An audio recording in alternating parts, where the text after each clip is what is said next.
সংসার সুখের হয় পুরুষের গুণে। কি বললো?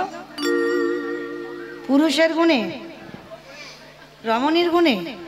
তাহলে কোনটা ঠিক, পুরুষ না রমণী? পুরুষের গুণে। রমণী তোমরা জানো তো বাবা, এটা খনার বচন, আমরা সবাই জানি। সংসার সুখের হয় রমণীর গুণে। তাহলে মনে করতে হবে একটা নারী পারবে তার পরিবারটাকে কৃষ্ণ ভক্তের পরিবার করতে। ভুল বললাম না? ভালো করে হৃদয়ঙ্গ করবেন মা। একটা পুরুষ না যত তাড়াতাড়ি পারবে, একটা নারী কিন্তু পারবে তার পরিবারটাকে কৃষ্ণ ভক্তের পরিবার করতে। যদি বলো কি করে, প্রমাণ আছে, প্রমাণ দিয়ে বলবো। আমি একটা বানানো কথা, একটা আজে বাজে কথা বলবো না মা, একেবারে প্রমাণ দিয়ে বলবো। দেখো একটা নারী সংসারে কি করতে পারে, কারণ এখানে আমার অনেক মায়েরা আছে, বিশেষ করে বোঝা দরকার, বলা দরকার। ভালো করে শোনো মা, এক নারী জন্ম নিয়েছিল ভক্ত পরিবারে। ভালো করে কথাগুলো শুনবেন, কেমন হৃদয়ঙ্গ করবেন। আর যদি আমার কথাটা শুনে মা কারোর এতটুকু চৈতন্য, একটু চেতনা ফিরে যায়। মেয়েটার নাম ছিল বাবা সত্যবাই। ছোটবেলা থেকে ভক্ত পরিবারে জন্ম নিয়েছিল। বাবা মা প্রসাদ বুঝেছিল, মেয়েটা গর্ভে থাকাকালীন প্রসাদ পেত। আর মায়েরা, যে মেয়েটা গর্ভে থাকাকালীন প্রসাদ পেতে পেতে জগতে এলো, জগতে জন্ম নিয়েও প্রসাদ পায়, কিন্তু দুর্ভাগ্য তার কপালে এমন লেখা ছিল, বাবা মা দেখাশোনা করে মেয়েটাকে যার হাতে দিল বাবা, একেবারে ঘোর নাস্তে। এটাই তো পরীক্ষা। ভগবান একবার ঘষে মেজে দেখবে না, যে দেখিও কি করে পারে আমার জায়গাটাকে রেখে দিতে। যে মেয়েটা ছোটবেলা থেকে ভক্ত পরিবারে বড় হলো, আর বাবা মা বিয়ে দিল এমন একটা পরিবারে বাবা, একেবারে নাস্তিক, মানে কৃষ্ণ তো ভালোবাসেই না, মানে বাড়িতে কোনোদিন নিরামিষ আহার হয় না, সে বৃহস্পতিবার একাদশী এসব কিছুই হয় না, মানে ঘোর নাস্তিক একেবারে, মানে এমন নাস্তিক এখন আছে বলে মনে হয় না। তা এই সত্য মা বিয়ের পরে এমনই একজন নারী ছিল, একদিনের জন্য বাবা বাপের বাড়ি গিয়ে কোনো নালিশ জানায়নি, যে মা তুমি আমার এমন বাড়িতে দিলে যে বাড়িতে বাবা কৃষ্ণ ভজন নিষিদ্ধ, যে বাড়িতে ভগবানের নাম করা নিষেধ, যে বাড়িতে ভাগবত পাঠ করা যায় না, যে বাড়ি থেকে বাবা একটা পা বের করা যায় না। একদিনের জন্য কোনো অভিযোগ জানায়নি বাপের বাড়ি। যতটা পারত সত্যমা নিজের হৃদয়ে অন্তরে চেপে রাখত। আর ভগবানের ডাকতো কখন জানো? রাতের অন্ধকারে, যখন শাশুড়ি, সে তো বাবা শাশুড়ি ছিল না, শাশুড়িয়ে দিত, মানে এমন শাশুড়ি। আর মনে রাখতে হবে বাবা, শাশুড়ি মা হবে না জীবনে, আর বৌমাও মেয়ে হবে না জীবনে। তবে হবে না বলা ভুল, আছে অনেক অনেক পরিবারে আছে শাশুড়ি মা হয়েছে, বৌমা মেয়ে হয়েছে, সেটা যে যার আচরণের উপরে নির্ভর করে বাবা। তা এই সত্যমার শাশুড়ি ছিল না, মায়ের মতো নয় মা। শাশুড়ি সে সবসময় শাশুড়িয়ে দিত, আর স্বামী তো সে স্বামী নয়, মদমাতাল, সন্ধ্যায় বাড়িতে থাকে না, কত রাত বাইরে রাস্তায় কাটিয়ে দেয়, এমন স্বামীর ঘর পেয়েছিল সত্যমা। কিন্তু সর্বদা সকাল থেকে আর রাত্রিতে ঘুমাতে যাওয়া পর্যন্ত মা সংসারে যাবতীয় কাজ নিজের হাতে করত, কোনো কাজের মেয়ে ছিল না। অতুল সম্পত্তি ছিল, দোতলা বাড়ি, পাথর সেটিং করা। কিন্তু মা কি করতো জানো? সকাল ভোরবেলা থেকে উঠে ওই যে বাসন মাজা, ঘর বাড়ি পরিষ্কার, জামা কাপড় কাচা, রান্না করা, আর সব কাজ করতো, কিন্তু সদাই অন্তরে আমার গিরিধারীর নাম করতো। কোনোদিন প্রকাশ করতে পারিনি, কারণ প্রকাশ যদি করে, যদি একটু গান গেয়ে ফেলে ভগবানের, তাহলে তো শাশুড়ি মা এসে মারবে, ওই ভয়ে ভয়ে থাকতো।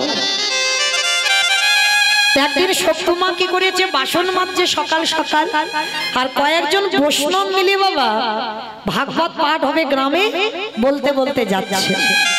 তা সত্যমা বাসন মাজতে মাজতে শুনতে পেয়েছে গ্রামে ভাগবত হবে। এক সপ্তাহ, একটা দুটো দিন নয়, এক সপ্তাহ ভাগবত হবে। তা সত্যমা যেই না শুনেছে, তা মনে মনে ভাবছে আজকের একটু শাশুড়ি মাকে বলবো। আর এমনই মেয়ে ছিল মা, কোনোদিন অনুমতি ছাড়া বাইরে পা দেয়নি।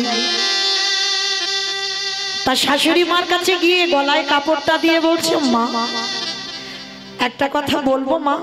কি কথা? ওই যে বললাম শাশুড়িয়ে দেবে কথা বলেই।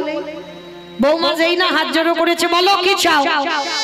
মা বলছিলাম আমাদের গ্রামে আজকে থেকে 1 সপ্তাহ ভাগবত পাঠ হবে। ও মামা, আমি আজকে সন্ধ্যাবেলায় একটু ভাগবত পাঠ শুনতে যাব। অসম্ভব, তোমার সাহস তো কম নয়। ঘরের বাড়ির বউ হয়ে তুমি বাইরে যাবে, ওই পাঠক ঠাকুর ওরা পাঠ করবে আর ওদের সঙ্গে সামনে বসে তুমি ভাগবত শুনবে? কখনো যেতে দেব না। ছেলে আসতে ছেলের কানে লাগিয়েছে, আর যখন ছেলেকে বলল বাবা একটা স্ত্রীকে মারবার জন্য বাড়ি রেডি করে রেখেছিল, যখনই শুনেছে সত্য ভাগবত পাঠ শুনতে যাবে, সন্ধ্যাবেলায় এসে ওই বেতের বাড়িটা দিয়ে সত্য মাকে বেতরা ঘর এত মার মেরেছে, সর্বাঙ্গ থেকে রক্ত ঝুড়ে ঝুড়ে। একটা দিন বাপের বাড়ি জানায়নি লালিশ, শুধু ভগবানের কাছে জানাতো তুমি যখন এটাই চেয়েছো আমি মেনে নিলাম ঠাকুর, তবে বিনিময়ে সহ্য করব সেই শক্তিটুকু তুমি আমায় দিও। এত মারা মেরেছে সত্যমা ঘরের দরজা বন্ধ করে বসে বসে খাচ্ছে। গিরিধর, তোমায় ভালোবাসলে যে তার জীবনে এত কষ্ট হয়, তোমায় ভালোবাসলে যে তার জীবনে এত জ্বালা যন্ত্রণা হয়, আমি যদি জানতাম আমি কোনোদিন তোমায় ভালোবাসতাম। ওগো গিরিধর,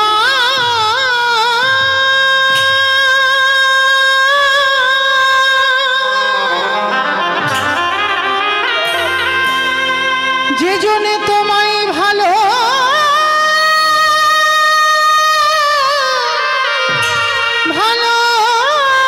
ভালোবাসে,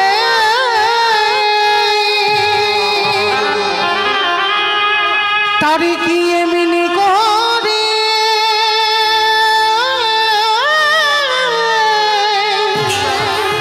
কাঁদিতে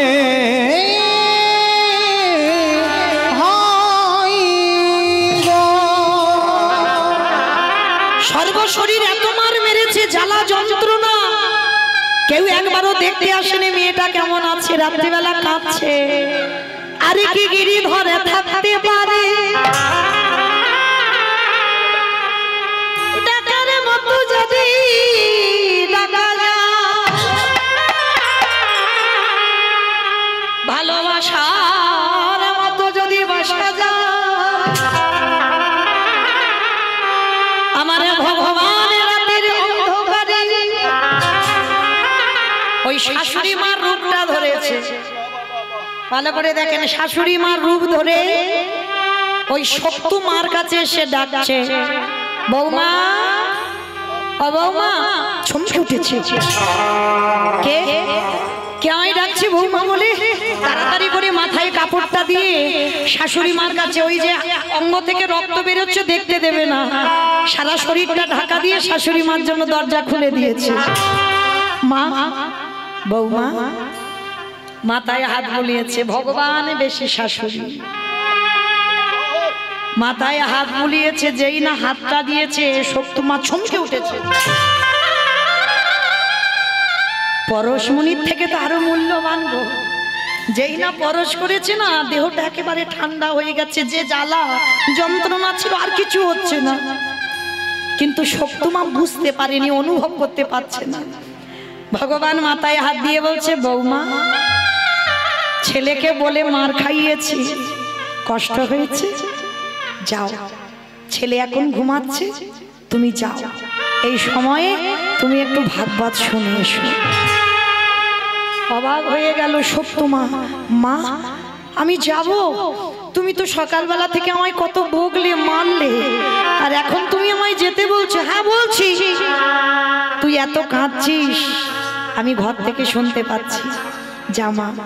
আর শোন, ভাগবত পাঠ শুনে আমার জন্য একটু প্রসাদী নিয়ে আসবি। মা তুমি প্রসাদী পাবে?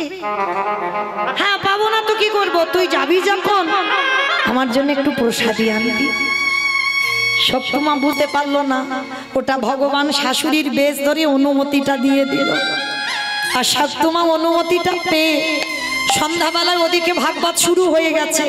তাড়াতাড়ি করে পাগলিনীর মতো উন্মাদিনীর মতো যে অবস্থাতে ছিল, মানে এত কৃষ্ণ নাম শোনার পাগল।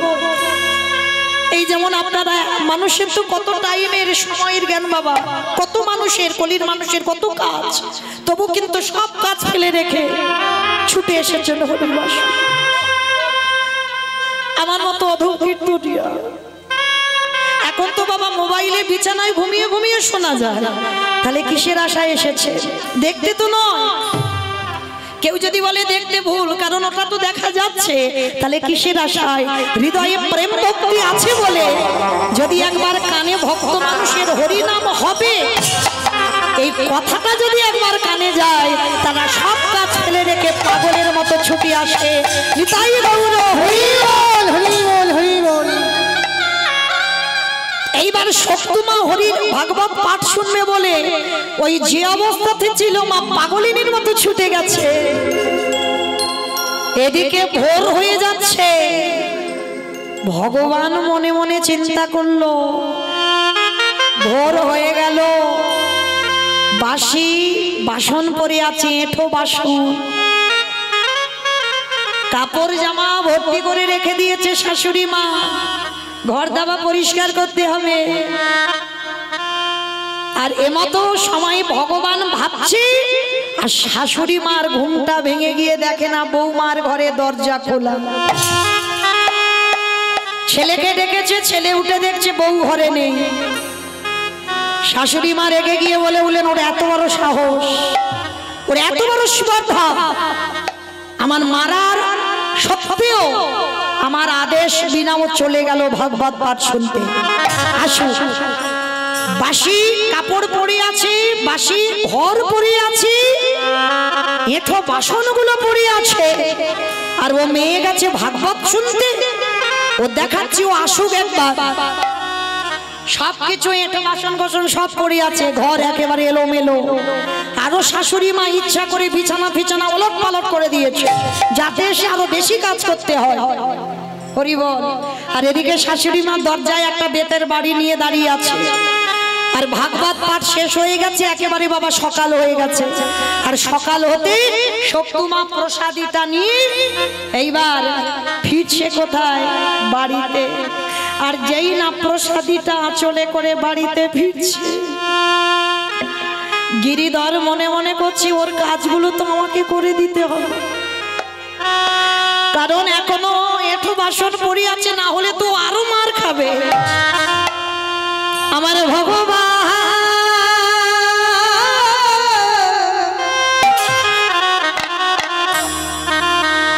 ভক্তের মার খাবার ভয়,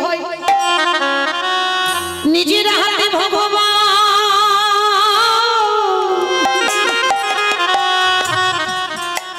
ভক্তের এঁঠো বাসন মেজে দিয়েছে।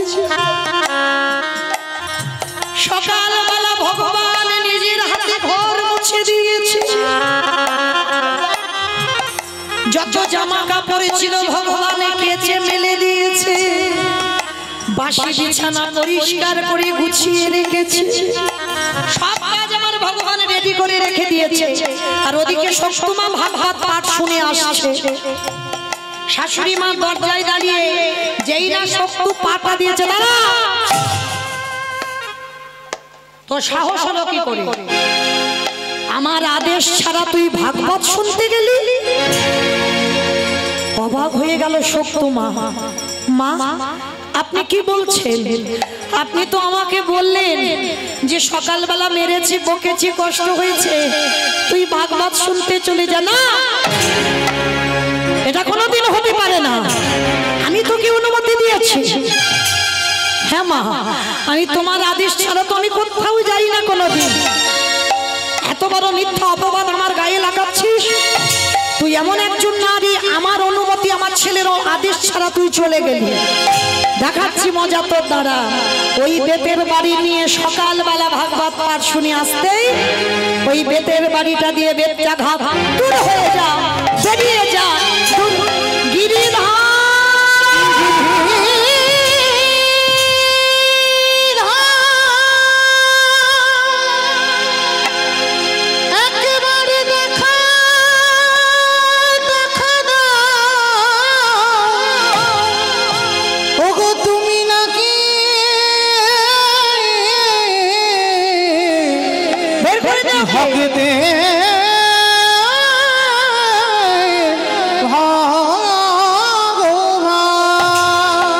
চুলের মুষ্টিটা ধরে টানতে টানতে নিয়ে গেল। সকালবেলা এঠো বাসন কে মাজবে? বাসি কাপড়গুলো কে ধোবে? আমাদের ঘর বাড়ি কে মুছবে? তুই যে ভাগবত পাঠ শুনতে গেলি, শাশুড়ি মা চুলের মুষ্টিটা ধরে যেখানে এঠো বাসন ছিল সেখানে নিয়ে গেছে। গিয়ে দেখে না বাবা এঠো বাসন মেজে পরিষ্কার করে গুছানো, বাসি কাপড় জামা যেখানে ভর্তি করা ছিল সব কেচে ছাদে মেলে দেওয়া, বিছানা বাসি বিছানা পরিষ্কার করা, ঘর বাড়ি চকচকে করে মুছে রেখেছে। রান্নাঘরে সব বাসন পরিষ্কার, রান্নাঘর পরিষ্কার। শাশুড়ি মা বুঝতে পারলো না। সত্যমা গিয়ে দেখছে গিরিধরের অঙ্গ গন্ধ চারিদিকে ছড়িয়ে আছে। এত মারা মেরেছে মেয়েটাকে, হাত চলবার ক্ষমতা নেই। ডাক দিল গিরিধর। সেদিনই তুমি মীরার সেই বিষটা অমৃত করে দিয়েছি, আর আজকে তুমি আমার কাজগুলো নিজের হাতে করেছো। আমি জানি এটা তোমারই লীলা, তার মানে আমার শাশুড়ি অনুমতি দেয়নি, তুমি আমার শাশুড়ি সেজে অনুমতি দিয়েছো। প্রভু সেই যদি কৃপা করলে, আমি মার খেয়েছি আমার কোনো কষ্ট নেই, হেদায়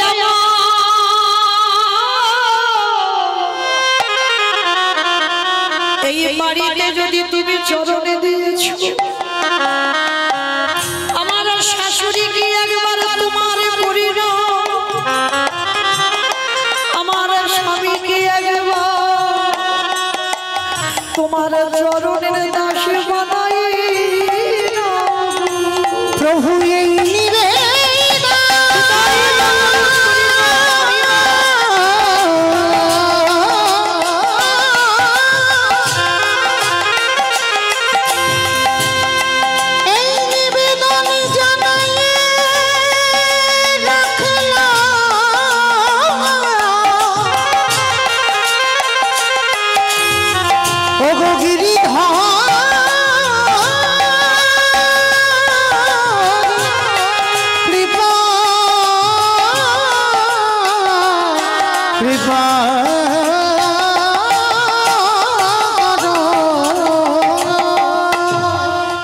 সবনয়নে ভগবান দেখা যায় না বাবা।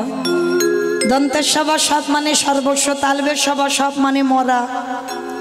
এখানে যারা দাঁড়িয়ে আছো বসে আছো কীর্তনিয়া সম্প্রদায়, সব তালবের সভা সব মরা। এ মরা দুটো চোখে কোনোদিন ভগবানের যুগল দেখা যায় না। যুগল দেখতে গেলে গুরুচরণ ধরে বাবা কুলকুণ্ডলী জাগরিত করতে হবে, আজ্ঞা চোখটা খুলতে হবে, মনে রাখতে হবে যা আছে বিশ্ব ব্রহ্মাণ্ডে তাই আছে তোমার দেহ ভাণ্ডে। যেতে হবে না নবদ্বীপ, যেতে হবে না বৃন্দাবন, হরিদ্বার, দক্ষিণ ভারত, কোথাও যেতে হবে না। যে একবার নিজেকে চিনতে পেরে যায় আমি কে, তাহলে তাকে আর কোথাও যেতে হয় না, সে ঘরে বসে হৃদয়ে রাধা গোবিন্দ যুগল দেখতে পায়।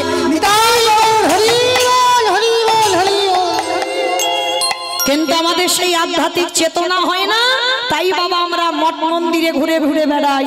কিন্তু মনে রাখতে হবে নিজেকে যে চিনতে পারে তাকে কোথাও যেতে হয় না। যা আছে বিশ্ব ব্রহ্মাণ্ডে তাই আছে তোমার দেহ ভাণ্ডে। তাহলে শক্তি মায়ের শাশুড়ি স্বামী ভালো নয়, কিন্তু ভালো নয় বললে কি হবে? ওই যে শক্তি মার জন্য তাদের এখনো সেই নয়ন হয়নি, তবু ঘরের ঘরণের জন্য আরে কি ভগবান থাকতে পারে? নামলো ধরাই আর ওই শাশুড়ি স্বামীর সম্মুখে ভগবান যুগল হয়ে দাঁড়ালো। আরে যেই না যুগল হয়ে দাঁড়ালো, উলুধ্বনি হরিধ্বনি হয়ে নিতাই গৌর আজ সর্বহতে পুষ্প বৃষ্টি হতে লাগিল।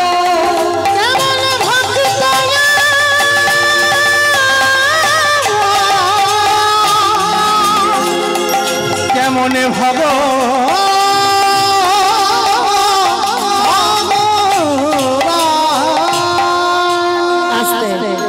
তাহলে বাবা ঠাকুর আজকে চলেন সেই চৈতন্য মহাপ্রভু সমাজকে শেখালো যে একজন নারী পারে, নারী শক্তি দশভুজার অংশ, এরা সব পারে, রাখলে রাখতে পারে, মারলে মারতে পারে, এরা ভজনের, এরা সাধনার বাবা, নারী ভোগের নয়, নারী সাধনা। দেখেন আমার কথা নয়, চণ্ডী ঠাকুর রানীর চরণ ভজন করে তো কৃষ্ণ পেল, তবে বাবা সে প্রেমটা আমাদের জগতের প্রেম নয়। এই জায়গাতে একটু ভাবার ব্যাপার আছে। এ প্রেম অপ্রাকৃত মদন মোহনের যেমন প্রেম, ওই প্রেম যদি কারোর হৃদয়ে থাকে অচিরে কৃষ্ণ প্রাপ্তি হবে। মীরাবাই বলেছিল না বাবা, বিনা প্রেম সে নেহি মেলে নন্দলা। হৃদয়ে যদি তোমার প্রেম না থাকে তুমি কোনোদিন গোবিন্দ সেবা করবার অধিকার পাবে না।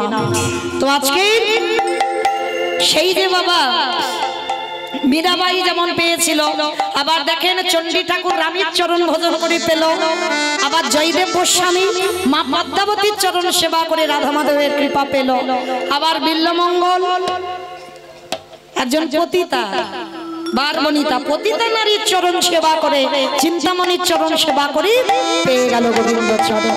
তাহলে নারী ভোগের নয়, নারী সাধনার, নারী ভজনের, নারী আরাধনা।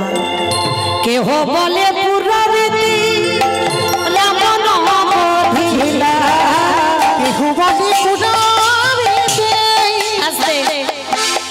বাবা এগুলো কোনো বানানো গান নয়, মহাজনী পদাবলী, বৈষ্ণব পদাবলী, একটু বুঝতে হবে মহাজনীরা কি বলছেন। অমাইরা উলু কই, কেহ বলে পুরারীতি রামন মহিলা, কেহ বলে পুরারীতি আমার গোড়ারে।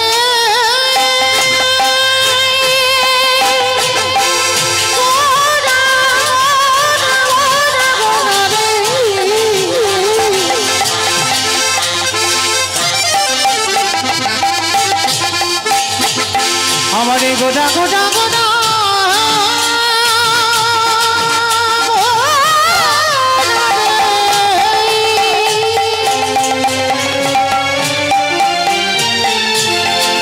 ওই নদী আর চাঁদি গোদা গোদারে নিতাই গৌর আমারে গোদা